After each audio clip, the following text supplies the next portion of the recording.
तो बात करूँ शौरंग पर्वम की कहानी की, तो टीनू आनंद जी ने कहा था कि सलार मूवी इसमें बहुत सारा महाभारत है। तो सोचो अगर महाभारत के भगवान श्री कृष्ण जी और कर्ण जी इनका कैरेक्टराइजेशन में लाकर मेटाफोर में आपको एक हीरो दिखाया जाए तो कैसा लगेगा। तो सबसे पहले एक चीज क्लियर कर दूं, इसमें महाभारत दिखाई है लेकिन मेटाफोर में। दूसरी बात, मैं ये नहीं कह रहा हूँ कि भगवान कृष्ण जी या फिर कर्ण को मेटाफोर में उसी तरह दिखाया जैसे वो महाभारत में थे, मतलब भगवान कृष्ण जी महान सबका भला करने वाले नहीं। मैं उनकी कहानी की बात कर रहा हूँ कि उनकी जो कहानी थी महाभारत में, इसके ऊपर आगे बात करेंगे। और कर्ण का जो सैक्रिफाइस है दोस्ती के लिए, अपना जीवन दे देना, सब कुछ त्याग कर देना, दान कर देना, हमेशा दानवीर रहना, तो इन चीजों की बात कर रहा हूँ मैं। और ये इसलिए क्लैरिफाई कर रहा हूँ क्योंकि मुझे भी पता है प्रभास ने कई सेंस में स्मोकिंग की है और कई सारी चीजें की, तो मैं कंपेयर नहीं कर सकता महान भगवान से और कर्ण जी भी से। मैं कह रहा हूँ उनके कैरेक्टराइजेशन, मतलब प्रभास जितने भी कैरेक्टर है मेटाफोर वे महाभारत से लिए, उनकी स्टोरी से लिए। तो आते हैं फिर से शौरंग पर्वम की कहानी के ऊपर और सालार महाभारत के रेफरेंस के बारे में। तो हम सबको पता है महाभारत धर्म और अधर्म की लड़ाई थी। तो यहाँ पर भी मैं कहूँगा, मैं धर्म और अधर्म की लड़ाई तो नहीं कहूँगा, लेकिन राजगद्दी के लिए एक लड़ाई हो रही है। और जिस तरह महाभारत में अर्जुन जी परेशानी में आ गए थे कि उनको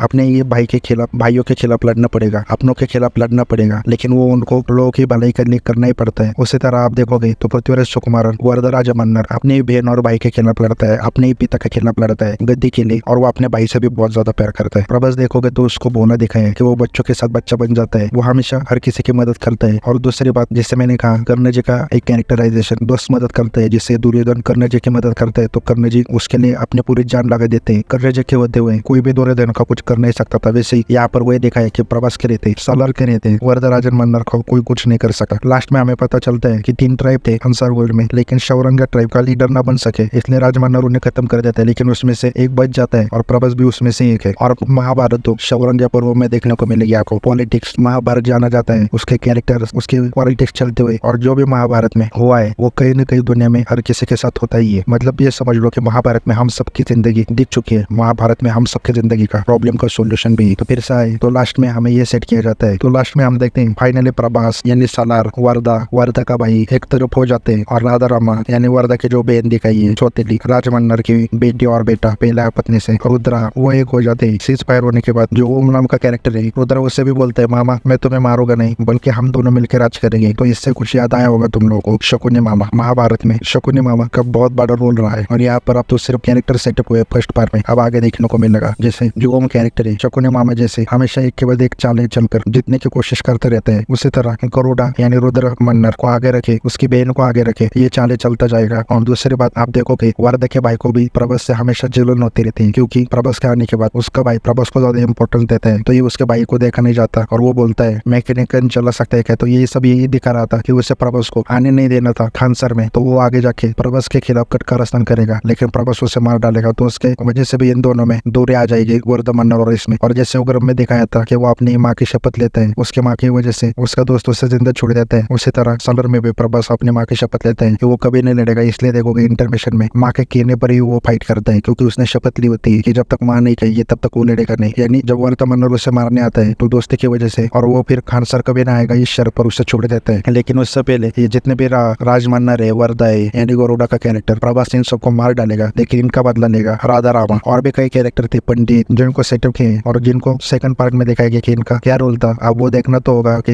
इन कैरेक्टर को इंट्रोड्यूस करके कहाँ लेकर जाते हैं। लेकिन राधा रामा मन्नर का बहुत बड़ा रोल रहने वाला है सालार के दूसरे पार्ट में। और नो डाउट सालार अपने दोस्त को गद्दे पर बैठा ही देगा और वो कुछ रूल्स भी तय करेगा जो लगता है उसे फिजूल है, वो अपने हिसाब से खानसर की दुनिया बनाएगा। और हो सकता है कि मूवी ट्रायोलॉजी में आए, पहले में इन्होंने खानसर का वर्ल्ड दिखाया यानी सालार का इंट्रोडक्शन दिखाया और खानसर का वर्ल्ड सेटअप किया, दूसरे में एक्सप्लोर करेंगे खानसर का वर्ल्ड, और लास्ट तक आते आते दिखा देंगे कि इन दोनों की दोस्ती कैसे टूटी। और हो सकता है तीसरे पार्ट में या इन दोनों की दुश्मनी एंड होगी या फिर नहीं, यानी तीसरा पार्ट फ्रेंडशिप के ऊपर होगा। मुझे तो चांसेस लग रहे हैं दूसरा पार्ट में मूवी खत्म हो सकती है, तो कंफ्यूजन ना हो इसलिए और बोलो शॉर्ट में क्या होगा। तो शौरंग पर्व में जब गद्दे के लिए सब लड़ रहे होंगे तो 2 गुटों में 2 ग्रुप में सब पड़ जाएंगे। एक मतलब राधा रामा रुद्र और ओम यानी गरुड़ा उसकी बहन और उसका मामा, एक वाली और गोरुंग चिका, इन दोनों का क्या होगा अगले में देखेंगे। और वर्दा उसका भाई और बाची, और रही तो राजमन्नर मरने के बहुत चांसेस है और बहुत शौरंग ट्राइब फिर से अपना अस्तित्व बना लेगी, लेकिन राजगद्दे तो फिर से मन्नर ही लेगा वर्दा मन्नर। और राधा रामा अपने भाई और मामा का बदला लेगी दूसरे पार्ट में। और हो सकता है कि जिप में जैसे ट्विस्ट निकला कि गरुड़ा जिंदा है, गरुड़ा का भाई से कुछ कैरेक्टर फिर से जिंदा होने के भी चांसेस है। और दूसरी बात है जो खानसर की स्टोरी में ली गई है ये इंडिया में कहीं रियल जगह से ली गई है, जैसे फॉर एग्जाम्पल हैदराबाद में 1948 में इंडिया को आजादी मिल गई थी, लेकिन हैदराबाद को 1 साल बाद मिली थी रजाकार के चलते, जिसके बाद सरदार वल्लभ भाई पटेल ने ऑपरेशन पोलो चलाया था और रजाकार को भगा दिया था और हैदराबाद को इंडिया में शामिल कर लिया था। और उसी तरह गोवा भी पुर्तगाल से बहुत समय बाद आजाद होकर इंडिया में आया। तो ऐसे कई जगह पर हुए और उसी से इंस्पिरेशन लेकर प्रशांत नील ने खान सर वर्ल्ड बनाया। तो एक्सप्लेनेशन कैसा लगा वो कमेंट कर जरूर बताओ। आपकी क्या थेरीज है वो कमेंट कर बताओ।